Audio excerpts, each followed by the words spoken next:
Buenos días a todos. En primer lugar, muchas gracias por su asistencia a este webinar sobre obligaciones tributarias, laborales, corporativas del año 2023. Mi nombre es Juan Esteban Sanín, soy socio del área de impuestos de Mazars y para nosotros es un placer poder contar con ustedes en esta ocasión. Queremos pedirles un espacio breve de 4 o 5 minutos para esperar a que el resto de los participantes se conecten y por empezar entonces nuestro evento del día de hoy. Muchas gracias.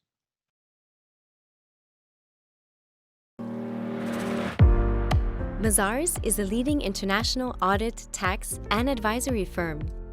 Founded in Europe, we are now present in over 90 countries and territories around the world. Our workforce of over 44,000 professionals, including more than 28,000 in our integrated partnership and 16,000 via the Mazars North America Alliance, is dedicated to assisting clients of all sizes at every stage in their development. Corporate responsibility and sustainability have become important foundations of business performance. As auditors and business advisors, our mission has never been so compelling. We help businesses and public institutions operate confidently and grow responsibly through a broad range of high-quality audit, tax, accounting, consulting, and advisory services. Mazars has always been guided by founding principles to act responsibly in the public interest and for future generations. We take this commitment seriously, walking the talk, investing in what matters for our people, our clients, and society, moving forward with renewed purpose and confidence. Growing with purpose.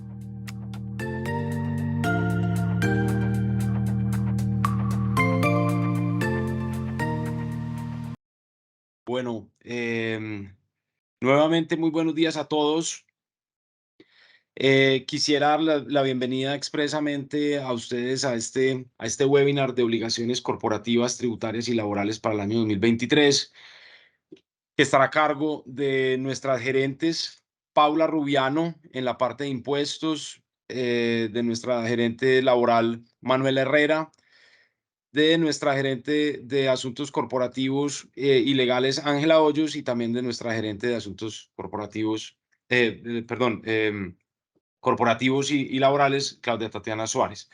Entonces, sin más preámbulos, pues los dejo en manos de Ángela Hoyos, quien iniciará la presentación. Muchas gracias a todos. Muchas gracias, Juan Esteban. Buenos días para todos. Muchas gracias por acompañarnos en este webinar. Nuestra intención con este webinar es, de alguna manera, dar un marco de las obligaciones y de algunos asuntos que son de interés para las compañías, sobre todo en este primer trimestre, de pronto 4 meses, 5 meses, que son bien movidos para las empresas. En ese sentido, básicamente, una de las obligaciones que más tenemos en mente en las compañías en este momento es justamente el cierre de 2022 a efectos de preparar toda la información financiera para llegar a la asamblea o a la reunión ordinaria de la asamblea de accionistas que se tiene que celebrar antes del 31 de marzo de este año. En ese sentido, pues es importante mencionar que de acuerdo con la normativa vigente, con el Código de Comercio y con la Ley 1258, pues que regula las TAS, las asambleas de accionistas o las juntas de socios, pues tratándose de las limitadas, tienen que reunirse por lo menos una vez al año en la época fijada en los estatutos, y si no está fijada en los estatutos, pues generalmente se hace antes del 31 de marzo, perdón, de cada año. Esa reunión tiene que ser convocada pues por el representante legal, y en esa convocatoria se tiene que especificar claramente los temas que se van a tratar en la reunión. En esa convocatoria que se realiza por el representante legal, es importante establecer que hay un periodo previo, que es el que tenemos que tener en cuenta, porque muchas veces pensamos que la asamblea puede convocarse como se quiera o en cualquier o por cualquier medio, y realmente siempre hay que atender lo que establecen los estatutos para la convocatoria. En ese sentido, generalmente las reuniones ordinarias se tienen que convocar con un periodo de antelación de 15 días hábiles. En tipo societario de SAS, la convocatoria se hace con 5 días de antelación, pero para las otras compañías, como pueden ser las sociedades anónimas o las limitadas, pues sí tenemos un periodo que tenemos que respetar. Entonces, ese periodo es de 15 días, esos días son hábiles y durante ese periodo los accionistas podrán ejercer el derecho de inspección, es decir, si se va a hacer la convocatoria, pues tenemos que saber que los estados financieros deben estar listos, los papeles de la sociedad tienen que estar listos y a disposición de los accionistas. Y la forma en que yo convoco es según como yo haya establecido en los estatutos. Es decir, si en los estatutos yo digo que la convocatoria tiene que hacerse a la dirección a la cual he enviado, a la dirección que me ha dado el accionista en los datos pues, que yo recolecto, tendré que hacerlo a eso. Si se abre la posibilidad de que sea por correo electrónico, pues tengo que enviarlo al correo electrónico. Si es físico, pues físico a la dirección que se haya informado. En ese sentido, también es importante establecer que si esa reunión no se llevara a cabo por falta de quórum, pues se puede hacer una reunión de segunda convocatoria para cualquiera de las compañías. En las TAS, de hecho, desde la convocatoria inicial, uno pudiera establecer cuál es la fecha de la segunda convocatoria, pero pues se puede perfectamente establecer de esa manera. Dentro de este tipo de reuniones, como ustedes bien lo saben, tenemos que llevar listos los estados financieros para que estos sean aprobados. Esos estados financieros serán de alguna manera el suministro o el material, el insumo, perdón, que nos va a servir para cumplir con otras obligaciones, como puede ser el depósito de estados financieros ante la Cámara de Comercio y la renovación de la matrícula mercantil. Nosotros desde Mazars, cuando hacemos este tipo de reuniones, entendemos que muchos clientes no tienen, o muchas empresas tienen clientes que son, perdón, tienen accionistas que están localizados en otros países o tienen accionistas que no tienen la capacidad o la posibilidad de reunirse en asamblea. Entonces, lo que uno también hace es establecer unos poderes a través de los cuales otras personas pudieran representar los intereses de los accionistas en las reuniones.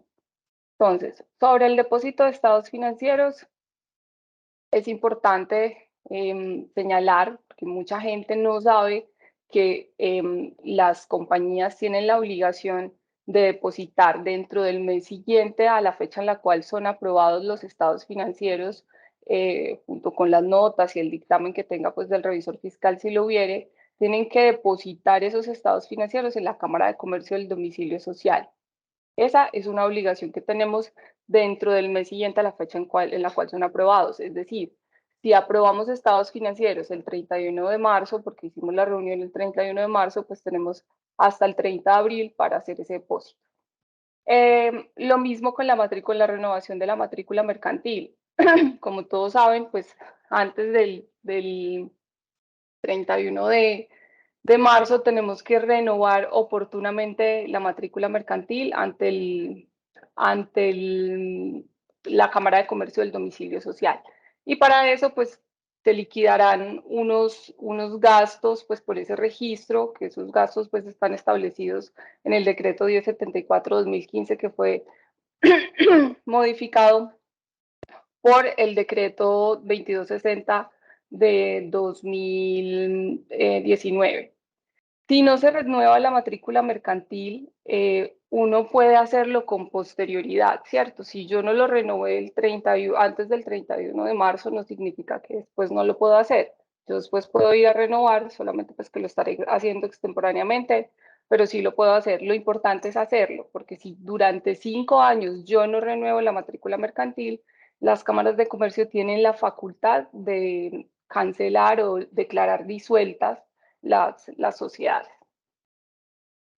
Otro de los registros que es importante tener en cuenta para esta época es el registro único de proponentes. Aquellas compañías que están interesadas en licitar en proyectos públicos o contratar con el Estado, pues tendrán que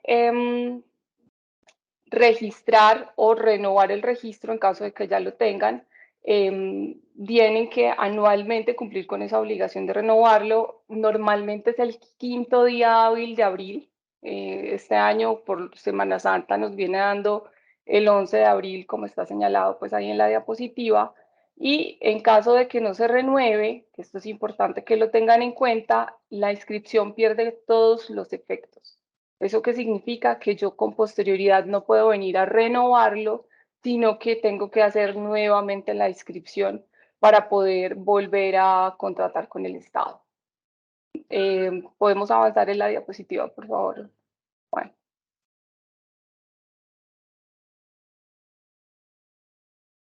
Otra de las obligaciones que tenemos y que muchas personas como que no tienen presente es la obligación de inscribir páginas web.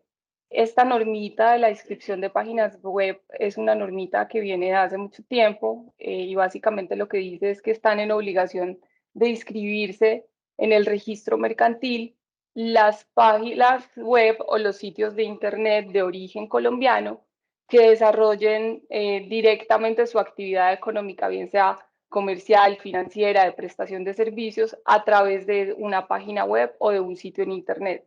Entonces, una página web que no se utilice para la prestación de un servicio o para el desarrollo de una actividad económica, sino que tenga un carácter eminentemente informativo de los servicios o de la actividad, no es objeto de registro, pero las que digamos que se circunscriben como a la actividad mercantil, esas sí tienen que registrarse también ante las cámaras de comercio. Otro de las obligaciones, y ya esto es ahorita que tenemos pues una proliferación de servicios de turismo a través de viviendas turísticas u hoteles o demás, pues es el Registro Nacional de Turismo. Los prestadores de servicios turísticos que estén inscritos en el Registro Nacional de Turismo deben realizar la renovación de ese registro anualmente. La solicitud de esa renovación debe realizarse por cada establecimiento, inmueble, agencia que se encuentre inscrito. Es decir, no es solamente registrar la compañía, sino registrar todos los establecimientos de comercio que tenga y que se dediquen a esa actividad. Ese registro tiene que hacerse dentro de los primeros 3 meses, es decir, tenemos hasta el 31 de marzo nuevamente, y si no se registra, se suspende a partir del 1 de abril. Entonces, para todos los que estén obligados, pues esto tiene que cumplirse pues, con mucha rigurosidad, porque si no el registro se les suspende. Podemos avanzar, por favor, en la diapositiva.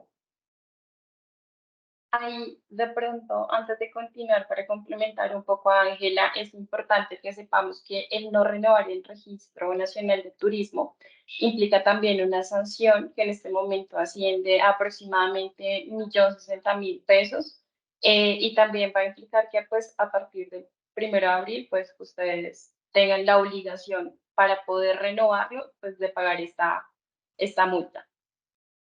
Gracias, Tatiana. Avancemos en la diapositiva, por favor. Gracias. Otra obligación que pensamos que de pronto opera automáticamente es justamente la vigilancia de la Superintendencia de Sociedades. Como en este periodo en el que estamos haciendo todo el tema de cierre de estados financieros, es cuando podemos establecer cuál es el monto de los activos o cuál es el monto de los ingresos que tuvimos en el año inmediatamente anterior. Es donde podemos establecer si para este año vamos a estar o no obligados o vamos a estar o no supervisados, ¿cierto? Entonces, esa supervisión de la Superintendencia de Sociedades, cuando cumplimos con los criterios que están viendo acá en este slide, que dice que cuando tengamos activos superiores a 30.000 salarios mínimos o ingresos superiores a 30.000 salarios mínimos al cierre del ejercicio, y cuando no estemos vigilados por otra superintendencia de sociedades, pues vamos a ser objeto de vigilancia de la superintendencia de sociedades. En ese punto, los estados financieros tendremos que enviarlos junto con una comunicación a la superintendencia informando justamente que ya estamos dentro de los criterios, pues, para que la superintendencia nos vigile, y vamos a tener que empezar a pagar, pues, la contribución de vigilancia para el funcionamiento, pues, de la superintendencia. En ese punto también es importante tener en cuenta que en caso de omitir la obligación de informar oportunamente, la Superintendencia de Sociedades tiene la facultad de imponer sanciones al obligado, y esa sanción pueden ser multas de hasta 200 salarios mínimos legales mensuales vigentes. Entonces, sí es muy importante hacerlo. ¿Cuándo hay que hacerlo? Dentro de los 15 días siguientes a la aprobación de los estados financieros realizado por el máximo órgano social. Entonces, lo mismo para el ejemplo que traíamos hace rato. Si hicimos la reunión ordinaria de la Asamblea de Accionistas el 31 de marzo, pues tenemos 15 días para, después de haber aprobado esos estados financieros, para informarle a la superintendencia.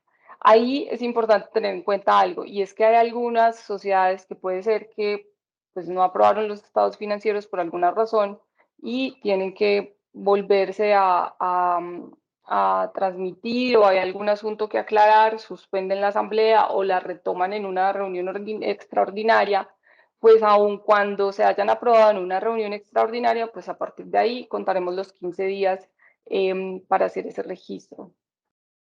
No sé, Tati, si quieres agregar algo más en este punto. No. Listo. Y ya por último, con este tema, no sé si podemos pasar a la siguiente diapositiva, por favor, es la obligación de tener revisor fiscal. Esto también lo podemos ver en estrictos sentidos en los estados financieros cuando ya hayamos hecho el cierre, y es establecer si tenemos activos por 5.000 salarios mínimos o ingresos por 3.000 salarios mínimos, y de esa manera ya tendríamos que estar nombrando justamente en esa reunión ordinaria al revisor fiscal que nos va a acompañar pues para este periodo. Eso es lo que tengo pues por decirles ahora, y pues bueno, más tarde cualquier inquietud que tenga pues la vamos a resolver en el momento en el que vayamos a resolver las preguntas. Dale, Tati, continúa con los temas de cumplimiento. Sí, respecto al revisor fiscal también, digamos que muchas organizaciones no están familiarizadas porque en principio su compañía no cumple como con los criterios de activos o ingresos, pero el revisor fiscal es un órgano que da cuenta de la operación, de la organización interna de la compañía, y también de una u otra manera ejerce un control sobre los estados financieros que tiene la compañía. Adicional a esto, pues el revisor fiscal también tiene una función, este es como un órgano auxiliar de las autoridades, que le permite, digamos, también a otras compañías tener un poco más de confianza respecto a las operaciones que está desarrollando la compañía, porque pues una de las obligaciones del revisor fiscal va a ser auditar y reportar hechos irregulares. Entonces, una vez la compañía identifique que cumple como con los criterios y los requisitos de activos e ingresos, pues tendrá que hacer el debido nombramiento de su revisor fiscal. De otro lado, pues también tenemos el Registro Nacional de Bases de Datos. Este es un registro, es un directorio público que maneja la Superintendencia de Industria y Comercio. Básicamente lo que contiene es la relación y el listado de todas las bases de datos que manejan las compañías o las personas naturales a nivel interno, y que contienen datos sensibles. Esta es una obligación que tiene que cumplirse antes del 31 de marzo y también hay un criterio que obliga a las compañías para el registro. En este caso es tener un nivel de activo superior a 100.000 VTs, eso es 3.800 millones 400 mil pesos. Y es muy importante que tengamos en cuenta que en caso de no hacer el respectivo reporte, la superintendencia también tiene regulado este asunto y las multas a las que se puede ver expuesta la compañía están en alrededor de 2.000 salarios mínimos legales mensuales vigentes. ¿Qué es una base? ¿Cuáles son las bases de datos que tendrían que registrar? De pronto, en el día a día nosotros puede que no las tengamos identificadas, pero sí de una u otra manera yo hago una recopilación de información, bien sea digital o sea física, que tenga información de empleados, de contratistas, de proveedores. Eso va a ser una base de datos y tendremos que registrarla también en el Registro Nacional de Bases de Datos ante la Superintendencia de Industria y Comercio. ¿Qué tenemos que reportar? No tenemos que entregarle la base de datos a la superintendencia, tenemos que hacer un reporte de cierta información, pero también es muy importante que tengamos en cuenta que debemos contar con una política de protección de datos, porque la política de protección de datos sí se tiene que anexar dentro del reporte. ¿Puedes avanzar, por favor?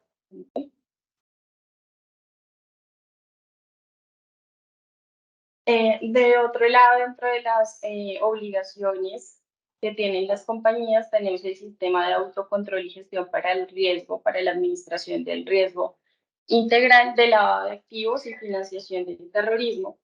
Esta implementación o esta reglamentación a nivel Colombia nace como una recomendación que ha dado el GAFI, el Grupo de Acción Financiera Internacional, con el fin de que a nivel interno y en el sector real las compañías puedan mitigar los riesgos asociados al lavado de activos y financiación del terrorismo. La superintendencia ha establecido unos criterios para determinar si las compañías tienen o no que implementar este sistema. Y básicamente lo que ha dicho es que todas las empresas, independientemente de los sectores, siempre que cumplan con unos ingresos totales iguales o superiores a 40.000 salarios mínimos, tendrán la obligación de implementar este sistema. Pero adicional a ello, pues también contempla unos sectores específicos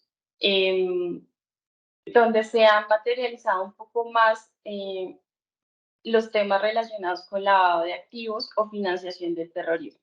Estos son los agentes inmobiliarios, las empresas dedicadas a la comercialización de metales y piedras preciosas, los sectores jurídicos, contables, los que se dedican a la construcción de edificios, los proveedores de servicios de activos virtuales. En esta parte de los proveedores de servicios de activos virtuales es importante que tengamos clara como la diferencia entre lo que son los activos virtuales, que no necesariamente son activos financieros como lo pudiera ser una fiducia o un título de valor. También están las estaciones de servicio y los sectores de servicios de supervisión especial y también el régimen aplicable a los clubes de deportistas profesionales. En la pantalla pueden observar cuáles son los topes que inicialmente ha determinado la superintendencia y la idea es que las compañías que en primera instancia identifiquen que están obligadas a implementar este sistema lo puedan cumplir. Este es un tema que se reguló desde el 2020 aproximadamente. A partir del 2021 las compañías en el mes de agosto ya debían tener implementado su sistema y de manera anual, cuando yo estoy verificando que tengo o cumplo los criterios o los topes para tener que implementar, tengo que llevar a cabo esta implementación hasta el 31 de mayo de cada año. La metodología para la implementación de este sistema, digamos que lo que busca es que quien está implementando tenga un conocimiento bastante profundo de la compañía para que pueda identificar esas áreas claves o esas actividades claves que van a tener que entrarse a nivel interno a regularizar o emitir cierto tipo de controles que finalmente también pueden ser auditados por la Superintendencia de Sociedades. ¿Podemos seguir?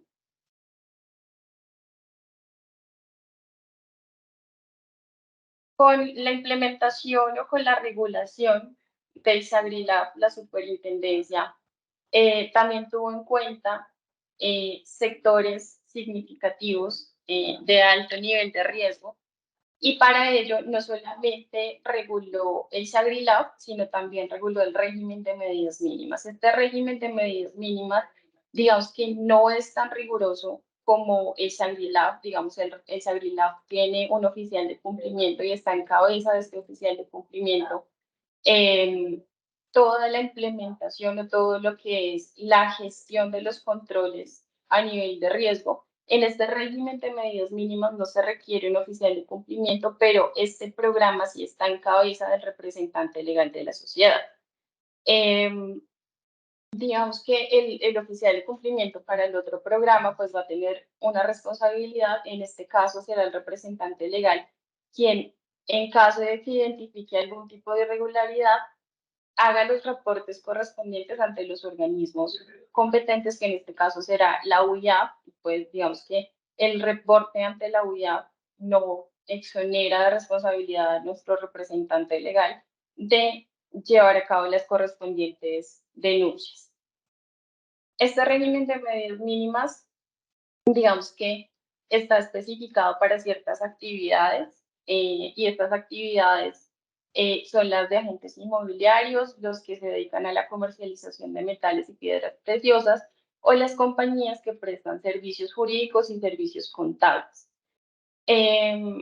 Adicional a ello, pues también hay un requisito a nivel de ingresos y activos y estos dos criterios se deben cumplir a la par. Debo cumplir con la actividad y adicional con el nivel de ingresos y el nivel de activos.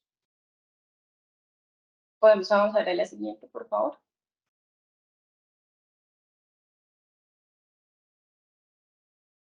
Respecto al programa de transparencia y ética empresarial, este es un programa que ya había sido regulado desde el año 2017, pero también por algunas recomendaciones internacionales la superintendencia entró a modificar y ampliar un poco el ámbito de aplicación de los programas que antes se tenían como establecidos.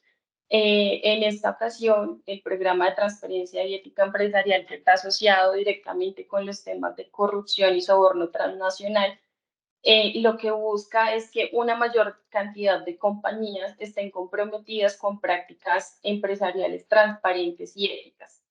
Dentro de su regulación, también ha hecho una segmentación respecto a los sujetos obligados y en primera instancia y como la generalidad, la superintendencia nos habla de las sociedades vigiladas y para ello, digamos que tiene en cuenta ciertos criterios relacionados primero con transacciones internacionales de cualquier naturaleza y a través de cualquier tipo de intermediario que superen los 100 salarios mínimos legales mensuales vigentes y también que hayan tenido unos ingresos o activos totales superiores a 30.000 salarios mínimos legales mensuales vigentes. Para este año los topes son los que ustedes pueden observar en pantalla y esto sería para el caso de las sociedades vigiladas. También están las sociedades supervisadas y aquí digamos que también la superintendencia ha tenido especial cuidado en incluir dentro de la clasificación los contratos que se hayan celebrado con entidades estatales y para este caso ha establecido un monto de 500 salarios mínimos legales mensuales vigentes y adicional a este criterio el cumplimiento de un tope en cuanto a nivel de activos o ingresos y también son los que ustedes pueden observar en la pantalla. Digamos que este programa de transparencia está muy enfocado al manejo de la corrupción digamos, nosotros somos un país que de una u otra manera tiene antecedentes relacionados con la contratación pública que se maneja en el país y por eso la superintendencia ha hecho especial énfasis en los contratos que se suscriben con las entidades estatales. ¿Podemos avanzar a la siguiente, por favor?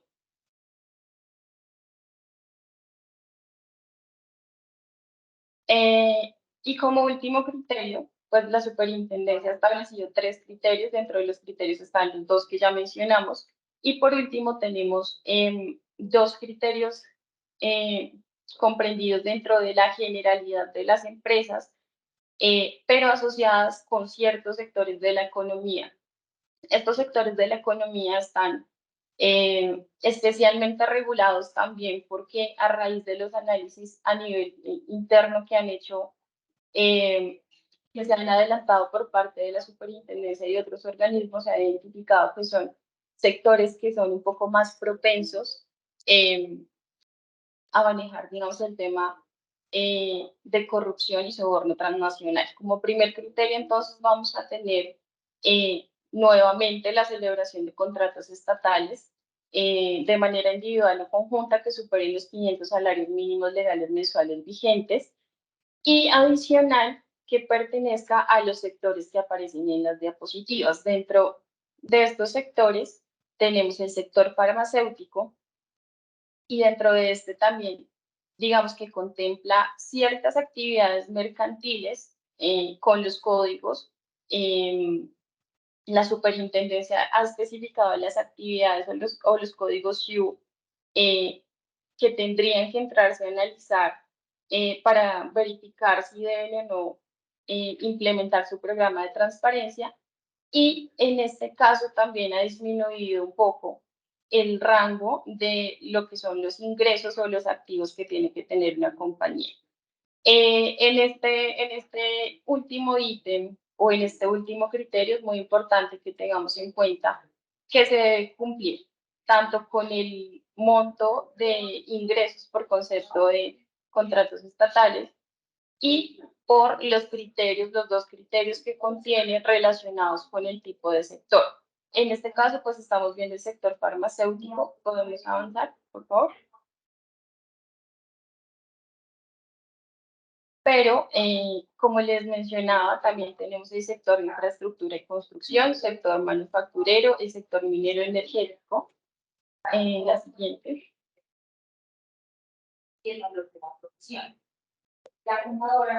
El sector de tecnologías de la información, comercialización de vehículos o de actividades auxiliares de servicios financieros. Digamos que en cuanto al programa de transparencia, también la superintendencia ha contemplado una serie de sanciones y es muy importante que en este momento lo tengamos presentes y revisemos las cifras de fin de ejercicio del año anterior, es decir, las que se van a aprobar ahorita en la Asamblea, porque una vez cuenten ustedes ya con estas cifras definitivas, ustedes validen que efectivamente tienen que hacer la implementación a nivel interno, la superintendencia lo que va a hacer es entrar a hacer la verificación de que a nivel interno las compañías cuenten con estos programas. Súper importante, y como les mencionaba, para el Sangrilab, por ejemplo, en el caso del programa de transparencia y ética empresarial, si bien los requisitos para el oficial de cumplimiento no son tan rigurosos, para el programa de transparencia también se tiene que hacer el nombramiento de un oficial de cumplimiento y estos nombramientos deben ser reportados a la superintendencia.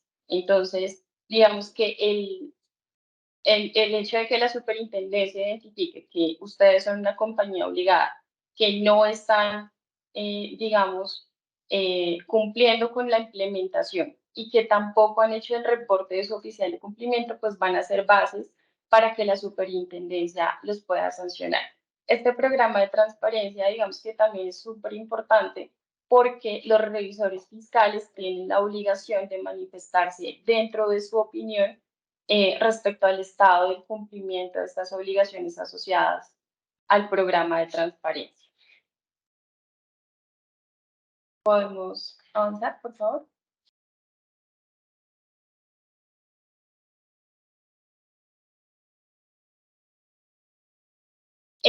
También tenemos la obligación de registro de situación de control y grupo empresarial. Aquí, digamos, son dos aspectos diferentes. La situación de control se configura cuando la compañía está en una situación de subordinación o de control. La normatividad también nos indica tres situaciones en las que pudiera configurarse esta situación de control. La primera es cuando una matriz o un controlante tiene una participación superior del 50%, independientemente de que sea directa o a través de otra subordinada. También tenemos cuando la matriz tiene la mayoría decisoria dentro de la compañía o cuando la matriz o el controlante ejerce una influencia dominante dentro de la compañía. También tenemos la configuración de grupo empresarial. Esta configuración de grupo empresarial, digamos que tiene dos aspectos relevantes. Uno es la unidad de propósito y dirección. La unidad de propósito, digamos que dentro de las definiciones que encontramos en la ley, tenemos que está asociada con que se busque un fin determinado, independientemente de que el objeto social o la actividad de la compañía no sea la misma. Un ejemplo que podríamos utilizar para la identificación de un grupo empresarial o para la definición de una unidad de propósitos, por ejemplo, cuando yo soy propietario de una compañía que se dedica a la fabricación de, de zapatos, por ejemplo. El objeto de esta compañía va a ser la producción de zapatos, pero voy a tener otra compañía que se va a encargar de la distribución, la comercialización de esos productos que yo estoy fabricando. En este caso, no tenemos la misma actividad, no tenemos el mismo objeto social, pero estamos unidos por un propósito y están estas dos compañías en mi cabeza. Entonces, digamos que sería un ejemplo para que podamos identificar el grupo empresarial. Este registro, una vez se identifica, tiene que hacerse dentro de los 30 días siguientes a la identificación de la situación. Este es un registro que se adelanta ante la Cámara de Comercio y en caso de que se identifique que nosotros no hemos llevado a cabo, bien sea el registro de situación de control del grupo empresarial, pues voy a exponer a la compañía una multa de hasta 200 salarios mínimos legales mensuales vigentes por parte de la Superintendencia de Sociedades. ¿Podemos avanzar, por favor?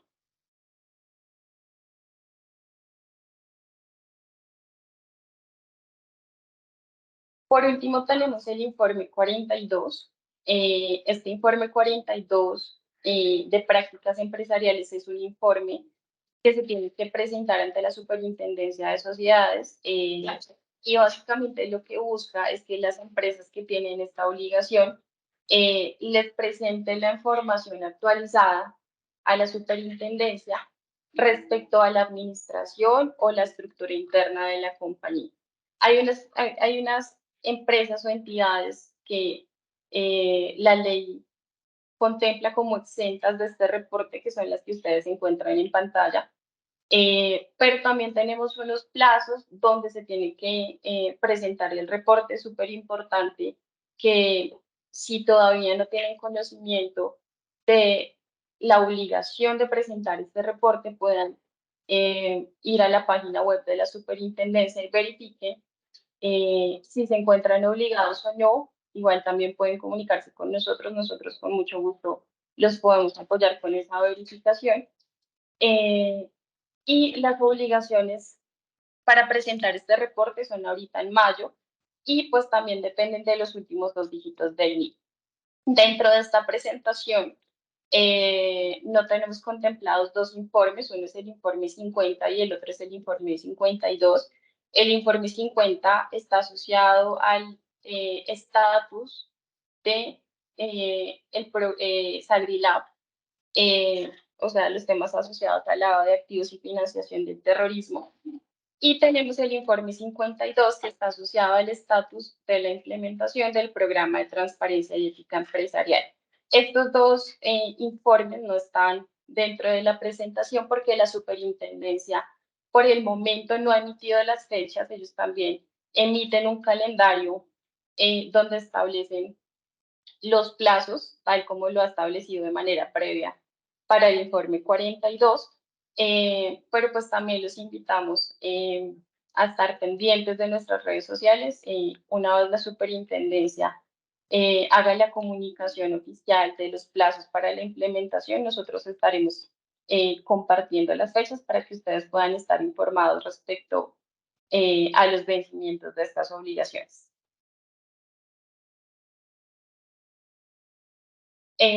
Yo creo que con esto podemos cerrar los temas corporativos, como lo mencionaban hace un momento.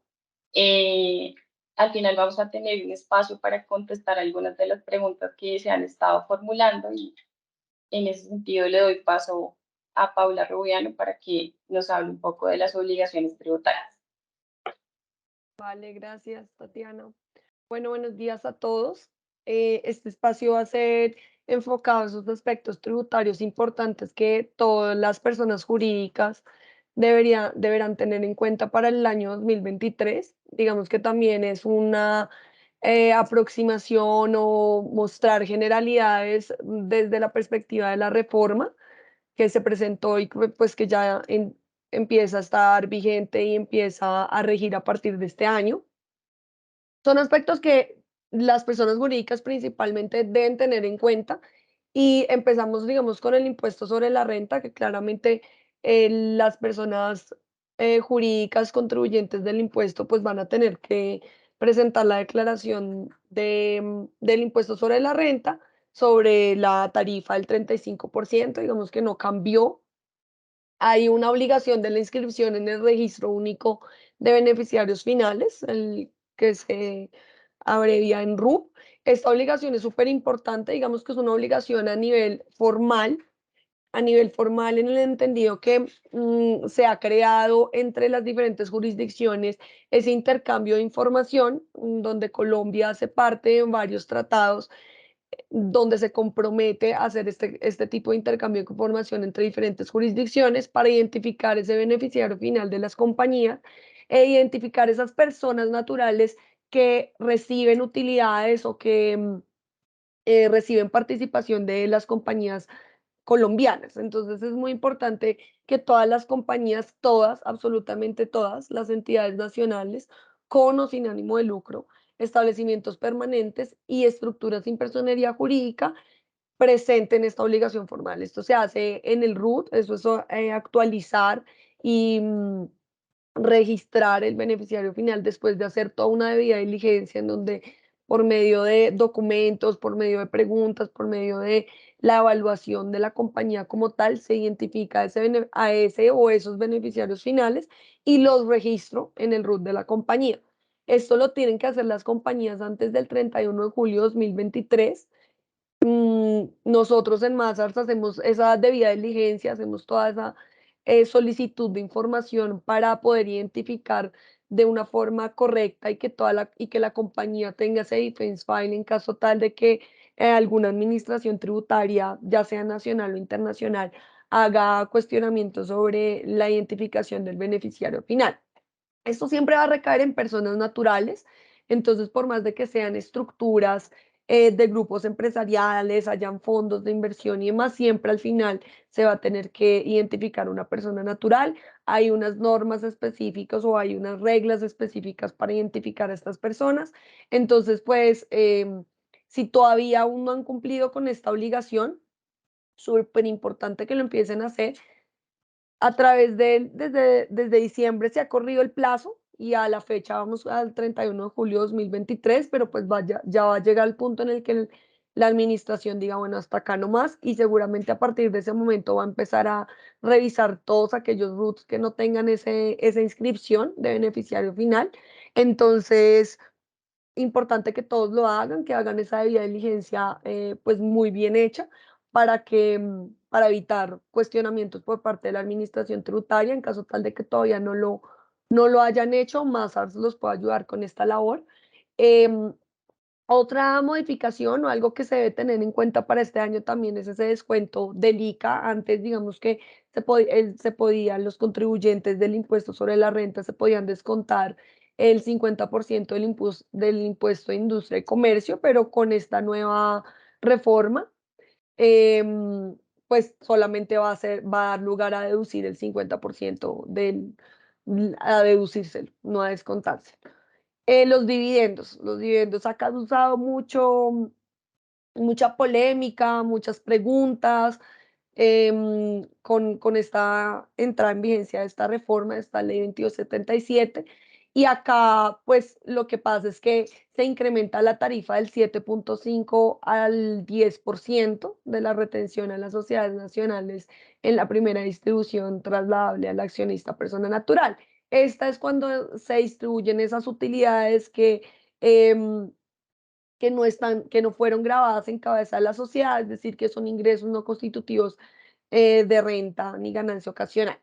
Entonces pasa del 7.5 al 10%. Esta norma ya está demandada, pero pues toca esperar a ver cómo se surte el proceso y qué se termina de decidir en cabeza del Consejo de Estado. Pasamos a la siguiente, por favor. A la siguiente. Bueno, los límites a los estímulos y beneficios tributarios, acá digamos que esos ingresos no constitutivos de renta ni ganancia ocasional, las rentas exentas, las deducciones especiales y descuentos tributarios, la suma de esos beneficios o pues de esos tratamientos especiales a nivel tributario no van a poder exceder el 3% anual de la renta líquida del contribuyente. Entonces, siempre que siempre que se vaya a usar o pues que se vaya a aplicar algún descuento, deducción, la suma de todos esos va a estar limitado a ese 3%. Entonces, súper importante que lo tengan en cuenta porque esto se redujo, ¿verdad? Las ganancias ocasionales antes eran del 10%, ahora son del 15%. Entonces todo acto o negocio que represente para el contribuyente una ganancia ocasional, que esa utilidad sea una ganancia ocasional por su naturaleza jurídica, ya no va a estar grabada al 10, sino al 15%, incrementan la tarifa. Crean la tasa mínima de tributación en renta. Esto es una tasa mínima en donde los contribuyentes no pueden pues tributar en una tasa inferior al 15%. Digamos, para ampliar este tema de la tasa mínima de tributación en renta, digamos que es un tema bien polémico, es un tema complicado de aplicar en las compañías. Nosotros hicimos junto con Actualícese todo un seminario de la reforma y en una de esas nuestro director Mauricio de cumplimiento nos ayudó como a explicar. Entonces pueden también buscar esa explicación en nuestros medios para que también profundicen en esa tasa mínima de tributación en renta que no puede ser inferior al 15%, pero se debe aplicar, todas las compañías lo deben aplicar. 2023 ya la norma está, por ahora no está demandada, entonces para que lo tengan muy en cuenta, es súper importante porque es para liquidar el impuesto sobre la renta. Las declaraciones de IVA sin efecto, entonces a partir de la entrada en vigencia de esta reforma, durante los 4 primeros meses de esta vigencia, los contribuyentes que presentaron las declaraciones de IVA que no tenían efecto porque las presentan en un periodo que no corresponde, es decir, un contribuyente que tiene que presentar el IVA, pues la declaración de IVA bimestralmente y resulta que lo presenta cuatrimestral, o aquel contribuyente que es nuevo, o sea, es una compañía nueva y empieza por norma el primer año tienes que presentarlo bimestralmente, la declaración del IVA la presentas bimestralmente y después, según los ingresos o según tus actividades, la sigue presentando bimestral o se va a cuatrimestral porque no cumple con las reglas de presentar la declaración bimestralmente. Entonces resulta que no hizo ese cambio, no pasó de bimestral a cuatrimestral, esas declaraciones quedan sin efecto. Entonces, en ese tipo de casos, o por ejemplo, cuando un contribuyente se convierte en exportador de servicios y presentaba su declaración cuatrimestral, por ser exportador de servicios, tiene que empezar a presentar la bimestral en ese tipo de casos, y que cuando no lo hacen, pues acá esta norma o pues esta reforma nos trae un beneficio, y nos dice que no debe pagar la sanción por extemporaneidad ni los intereses de mora para aquellos que pues presentaron esas declaraciones sin efecto al 30 de noviembre de 2022. ¿Sí? Entonces, pues es un beneficio para esas declaraciones que no tienen efecto de IVA, para que lo tengan en cuenta, revisen su periodicidad, revisen la eficacia y pues el efecto de sus declaraciones de IVA. Pasamos a la siguiente. El impuesto al patrimonio, digamos que este impuesto no es para las personas jurídicas. Si bien es un webinar para esas obligaciones tributarias a nivel de compañías y a nivel de personas jurídicas, pero pues lo quisimos poner también porque, digamos, impacta mucho a las personas naturales, y pues también es un tema muy sonado a raíz de la reforma. Entonces, pues digamos que nace de nuevo, pues vuelve este impuesto al patrimonio, el cual se causa cuando al 31 de diciembre de 2022 tuviste un patrimonio igual o superior a 3.053 millones de pesos, que eso se convierte o eso se traduce en 72.000 VTs. Y la tarifa del pago del impuesto va a ser progresiva, del 0.5 hasta el 1.5. ¿Quiénes van a ser pues los sujetos pasivos? O sea, los responsables de pagar el impuesto va a ser la persona natural, las nacionales extranjeros y sociedades ilíquidas. Esto es para personas naturales, que no está de más que tengan en cuenta que a partir de este año está el impuesto al patrimonio. El impuesto de timbre es un impuesto también que genera pues harta polémica, o pues que genera hartos cuestionamientos.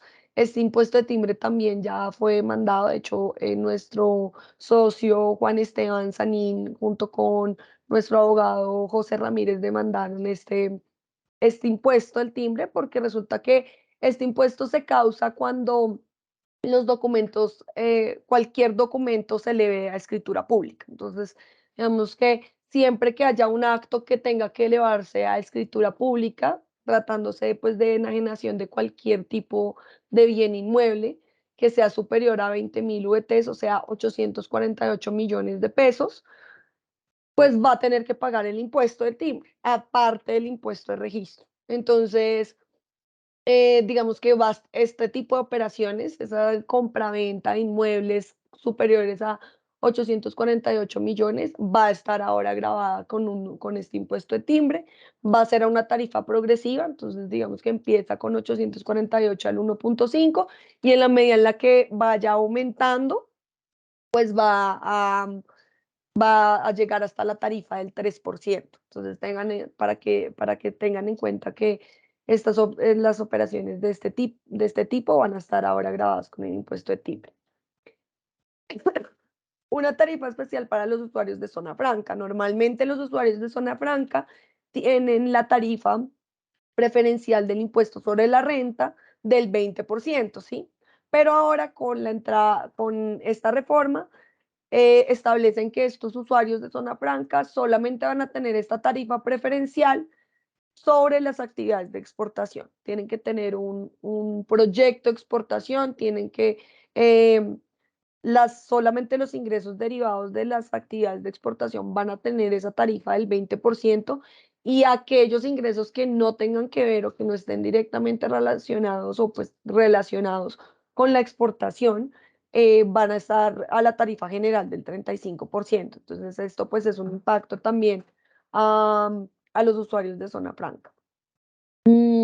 Sobre tasa del sector financiero, las entidades financieras tienen 5 puntos adicionales a la tarifa general del impuesto. Entonces van a tener que pagar o bueno, van a tener una tarifa superior del 40% sobre, y pues van a aplicar a aquellas entidades que tengan una renta agravable igual o superior a 120.000 UETs, que son 5.089 millones aproximadamente. Entonces, el sector financiero, 40%. Tiene una tarifa del impuesto sobre la renta del 40%, 5 puntos más de cualquier otro contribuyente. Pasamos, por favor, Felipe. Listo. Impuesto al consumo de bebidas ultraprocesadas y azucaradas e impuesto sobre productos plásticos de un solo uso. Digamos que el impuesto al consumo de bebidas ultraprocesadas también es como por conocimiento general, en el sentido en el que pues se van a incrementar, es posible que se incremente, es posible no, sino muy seguro que se incrementen todas estas bebidas procesadas y azucaradas, teniendo en cuenta que em, esta, mm, esta ley o pues la reforma incluye este nuevo impuesto y pues la tarifa se calcula de acuerdo con la cantidad de azúcar, entonces también es progresiva, entonces por 100.000 mililitros de la bebida pues va a estar grabada o pues va a estar, mm, se va a incrementar su valor entre 18 y 35 pesos, pero pues eso va a depender de cuánta cantidad de azúcar tenga, ¿sí? La bebida. Entonces, estos productos pues se va a incrementar su valor, va a estar grabado solamente en el momento de su venta, el retiro de inventario, su importación y solamente pues lo van a tener que, los sujetos pasivos de este impuesto serán los productores o los importadores, ¿sí? Digamos que en la otra cadena, en la cadena de distribución y en toda la cadena no va a estar grabado, sino solamente en el productor y en el importador. El impuesto sobre productos plásticos de un solo uso, este impuesto pues ya existía en Colombia, ha mostrado como resultados positivos, entonces pues lo modifican cambiándole la tarifa también, aumentándole la tarifa, entonces se va a medir por gramo del envase del producto de, de plástico de un solo uso y pues también se causa en la venta, retiro e importación para el consumo y también va a estar grabado solamente en ese para los productores o los importadores. Esto digamos como si bien para ciertas industrias también, y también como para nosotros tener conocimiento como personas naturales que digamos en estas áreas, pues es probable que se vayan a encarecer ciertos productos. Seguimos a la siguiente. Acá hay unos beneficios tributarios importantes que siguen vigentes, que la reforma no eliminó, no cambió. Entonces, pues para que los tengan en cuenta en caso tal de aplicarlo en sus compañías que pueden hacer uso, que muchas veces se nos olvida. Entonces, se nos olvida que hay beneficios tributarios de los cuales podemos hacer uso y que también benefician a la comunidad, también benefician a las personas. Entonces, pues siempre que vayan a invertir en becas para deportistas, van a tener un descuento del 30% del impuesto sobre la renta. También va a haber un 30% de descuento en el impuesto sobre la renta cuando inviertan en investigación, ciencia y tecnología.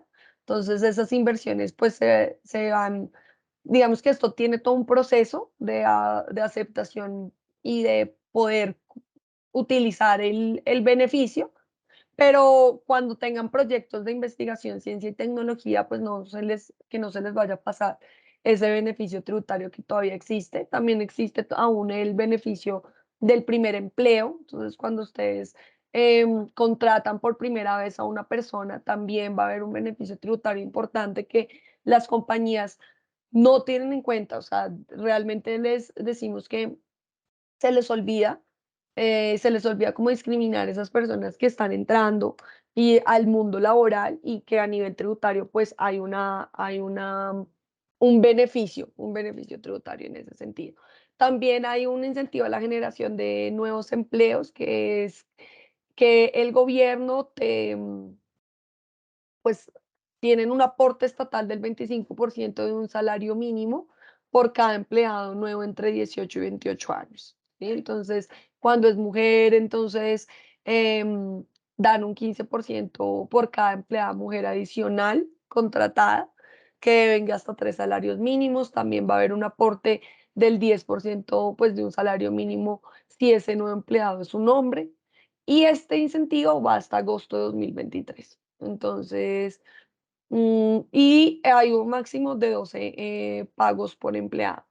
Y este giro pues va a estar exento de GMF. Entonces es importante que tengan las compañías o pues vean si pueden hacer uso o si están haciendo, contribuyendo en estos temas y no están usando estos beneficios que la norma pues nos trae.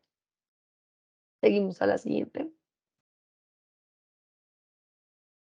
Tasa de interés moratoria transitoria, esto es una buena noticia para los contribuyentes. Entonces, em, se reduce la tasa de interés al 50% de aquellas obligaciones tributarias y aduaneras que estén pendientes de pagar. Entonces, digamos que ustedes al 31 de diciembre de 2022 pues tienen obligaciones pendientes, les está corriendo intereses, em, tienen que pagar obligaciones que estén pendientes a nivel tributario y aduanero. Entonces la tasa se reduce al 50%. Digamos que este beneficio aplica tanto para obligaciones territoriales o pues impuestos territoriales y nacionales, que la norma no me hace esa discriminación y hago este comentario para el siguiente tema, pero aplica tanto para impuestos territoriales como para impuestos nacionales. Este va a ir, bueno, tienen puedo hacer uso de, pues, de la reducción del 50% de la tasa de interés moratoria si pago mi deuda hasta el 30 de junio de 2023. También aplica cuando los contribuyentes tienen un acuerdo de pago con las administraciones tributarias, con la DIAN, o que hayan suscrito un acuerdo de pago y que hayan quedado de pagar progresivamente y bueno, hayan hecho el acuerdo de pago que normalmente se hace con la DIAN. También aplica este beneficio para estos contribuyentes, pero tienen que pagar todo hasta el 30 de junio de 2023. Digamos que esa es la condición. Seguimos a la próxima. Hay una reducción transitoria de sanciones e intereses también, que esto también es importante y también es bueno para los contribuyentes. Esta sí aplica para los impuestos a nivel nacional, porque el artículo establece que recae este beneficio solamente sobre los impuestos que administra la DIAN. Entonces, digamos que ya Bogotá, por ejemplo, la Secretaría de Hacienda ya se ha pronunciado y ha dicho como, bueno, este artículo solamente aplica para impuestos pues a nivel nacional, que son los que administra o pues gestiona la DIAN, y a nivel ya distrital, cada, cada administración deberá sacar una resolución o un acto, pues un acto jurídico. No, devuélvete, por favor, ¿qué te pasaste? Un acto administrativo, perdón, en donde pues adopten esta medida, ¿sí? Entonces, bueno, esta reducción es que aplica a los contribuyentes que a 31 de diciembre de 2022 no hayan presentado las declaraciones tributarias, o sea, estén omisos en la presentación de estas declaraciones y pues están obligados a presentarlas y entonces para este efecto deben presentar su declaración antes del 31 de mayo de 2023, con pago, con facilidades de acuerdos para el pago que tienen que estar suscritos antes del 30 de junio de 2023. Es muy importante, tengo que presentar la declaración antes del 31 de mayo y si voy a suscribir o pues hacer una facilidad de pago, un acuerdo de pago con la DIAN, este tiene que estar suscrito antes del 30 de junio de 2023. La sanción de extemporaneidad, pues el beneficio se reducirá en un 60% del monto determinado después de aplicar la reducción que me da el 641 y el 640. que es el de lesividad y el que puedo reducirlo hasta el 80% si no cometí la misma sanción en los últimos 2 años, o al 75% o 50% si no cometí si no cometí esa sanción al en el año anterior. Entonces, bueno, la sanción se va a reducir a un 20% si el contribuyente pues paga la totalidad de, pues tanto del impuesto como de la sanción hasta el 30 de junio de 2023. Seguimos por bueno, también esta reforma que no está acá en incluye una reducción pues, de las tarifas para la información exógena. Siempre son 2, 3 puntos porcentuales. Cuando yo no presenté la información en medios magnéticos, cuando la presenté con errores o cuando la presenté de forma extemporánea. Entonces, hay una reducción de las tarifas, pasa de 3 a 1, de 4 a 2 y así. O sea, hay una reducción súper significativa también para que la tengan en cuenta en caso tal de que sean omisos, hayan presentado una mala información exógena o bueno, tengan algún tipo de sanción pendiente por liquidar respecto a la información de medios magnéticos. Entonces, para que también lo tengan en cuenta. Esto ya salieron los calendarios tributarios. Acá pues los exponemos, pues simplemente como para que los tengan en sus memorias cuando se las mandemos. Y ya, ya salieron todos los calendarios tributarios de renta, de IVA. Si quieres puedes ir pasando, Felipe, porque pues claramente de la declaración bimestral, de también las administraciones distritales también sacaron las fechas también de exógena, ya están todas las fechas. Entonces, nosotros también tenemos un documento en el que se enlistan todas estas fechas, por si lo quieren consultar. Ahí están todas las fechas como compiladas y todos los calendarios tributarios que pueden pues, ser de su utilidad para que lo consulten en nuestra página web. Y pues recuerden que cualquier cosa que necesiten, estamos a su disposición y eso sería todo desde la perspectiva tributaria. Gracias.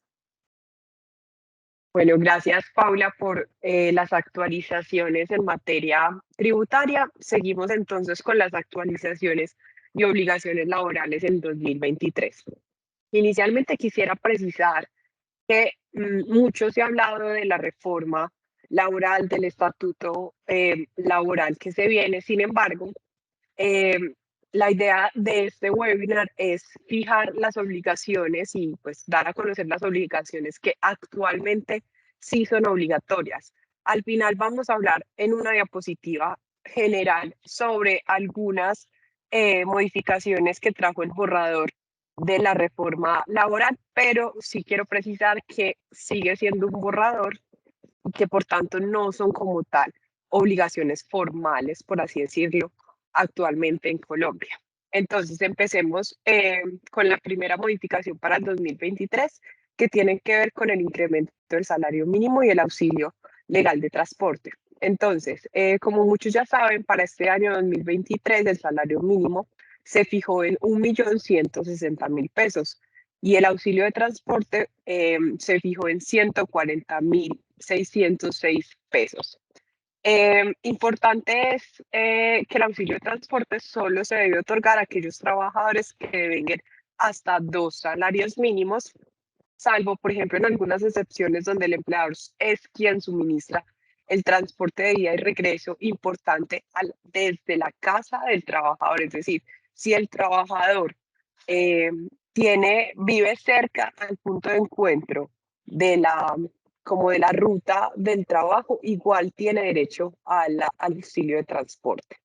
Y finalmente, cuando el trabajador vive en el mismo lugar donde presta el servicio, como es el caso de las trabajadoras del servicio doméstico internas. Ahora, como dicho incremento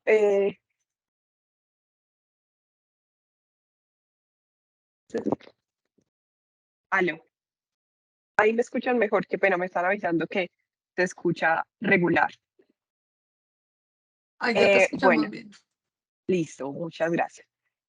Bueno, seguimos entonces con, teniendo en cuenta el incremento que se dio del salario mínimo, se modifica entonces lo que es la hora del trabajo. La hora del trabajo en este momento queda en 4.833 pesos, la hora extra diurna en 6.042, la hora extra nocturna en 8.458, la hora con recargo nocturno en 6.525 y en el caso de dominicales y festivos estaríamos en una hora de trabajo de 8.458 pesos, una hora extra 9.667, una hora extra nocturna en 12.083 pesos y una hora con recargo nocturno en 10.150 pesos. Por favor, la siguiente diapositiva. Bueno, acá les traemos como básicamente una nómina de un trabajador con salario mínimo y el costo aproximado justamente de esa nómina mensual en una compañía que devenga este salario mínimo. Entonces tenemos, como les había dicho, el salario mínimo en este momento está en 1.160.000, el auxilio, más el auxilio de transporte, con una total remuneración de 1.300.606 pesos. Entonces tenemos el aporte de salud, tenemos el aporte de pensión, tenemos los riesgos laborales, dependiendo también del tipo de riesgo que tenga la empresa. En este caso, el ejemplo es con un nivel de riesgo 1. Los parafiscales, como son el SENA y ICBF y la Caja de Compensación Familiar, con un 9%. Y nos daría que un total de la seguridad social está en 348.232 pesos. Ahora, lo que tiene que ver con las prestaciones sociales, tenemos la prima de servicios que estaría, digamos que haciendo el cálculo mensual en 108.340, las cesantías en lo mismo, los intereses de las cesantías son el 12%, sin embargo, como estamos haciendo el cálculo mensual, es un 1% por cada mes, que serían 13.006 pesos para un total de 229.687. Finalmente tenemos las vacaciones por 48.372 y la dotación que la calculamos con un 5%. Lo importante es que la dotación como tal no tiene un valor fijo para las empresas, es decir, no existe una norma que hable expresamente sobre el valor de la dotación, sino que la empresa puede calcular y puede determinar el valor teniendo en cuenta que es vestido y calzado. Entonces tenemos que el total del costo mensual de un trabajador que venga a un salario mínimo es de 1.984.897 pesos. Por favor, pasemos a la siguiente diapositiva. Ahora, teniendo en cuenta el aumento del salario mínimo, tenemos también un aumento en el salario integral para el 2023.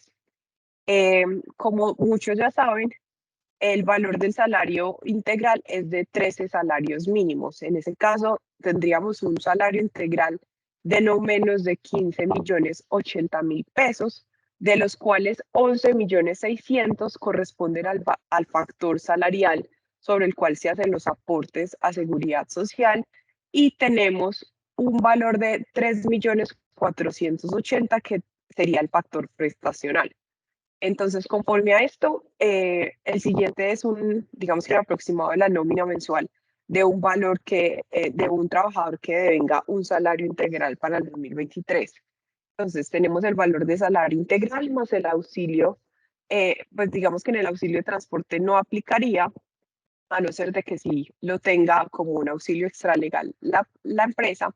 Entonces, el total de la remuneración seguiría siendo 15.080.000.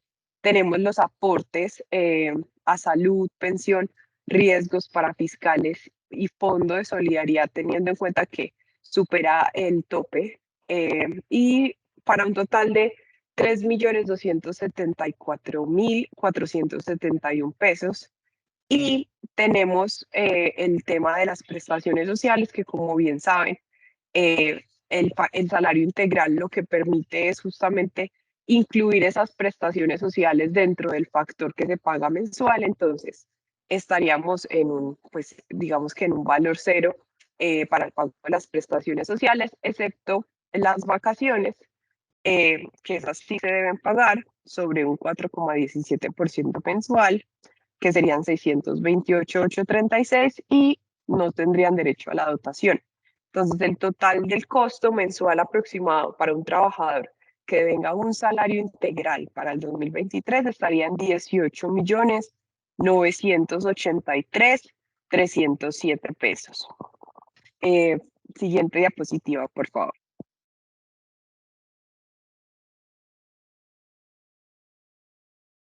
Hola, Pipe, ¿me ayudas con la siguiente? Gracias. Entonces, importante precisar, como les decía anteriormente, para que sea salario integral, lo primero que tenemos que hacer es que se debe pactar por escrito.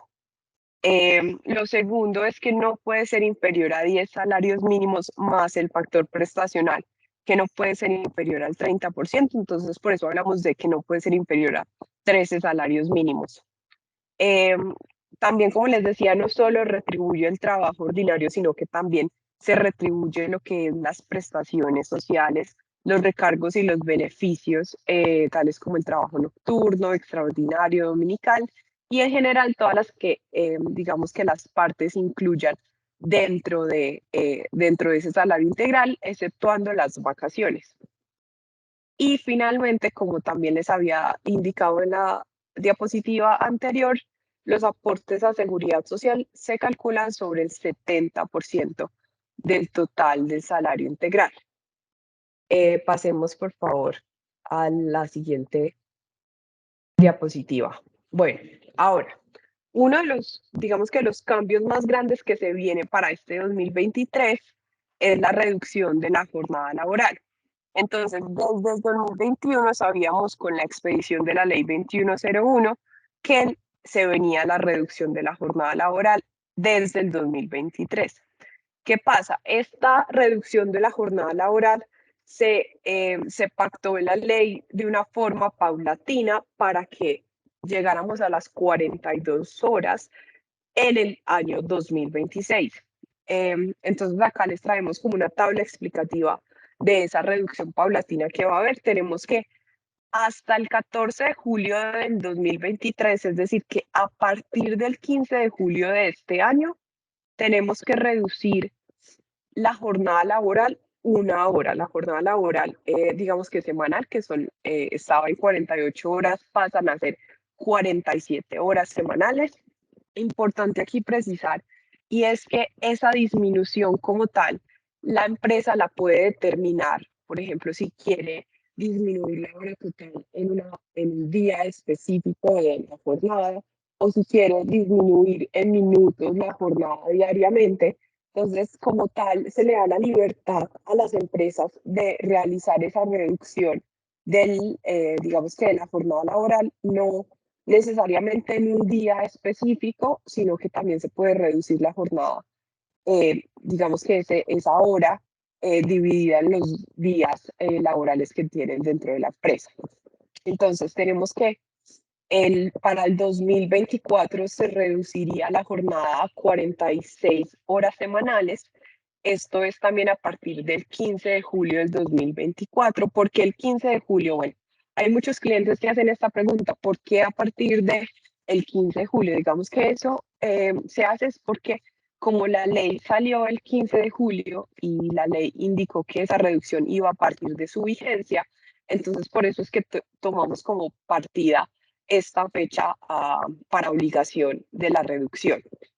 Ahora tenemos que a partir del 2025 se reduce 2 horas más, esto estaría en las 44 horas semanales y finalmente tendríamos que desde el 15 de julio del 2026 en adelante, en adelante tendríamos una disminución a 42 horas semanales.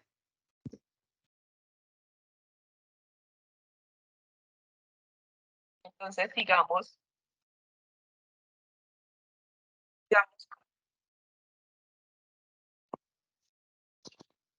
No, Manu, no se te Manuela, está perdón, escuchando. no te escuchamos. Sí, yo creo que puedes quitar los audífonos, tal vez son ellos los que... Listo. Sí, ya, Ya, ya. perfecto.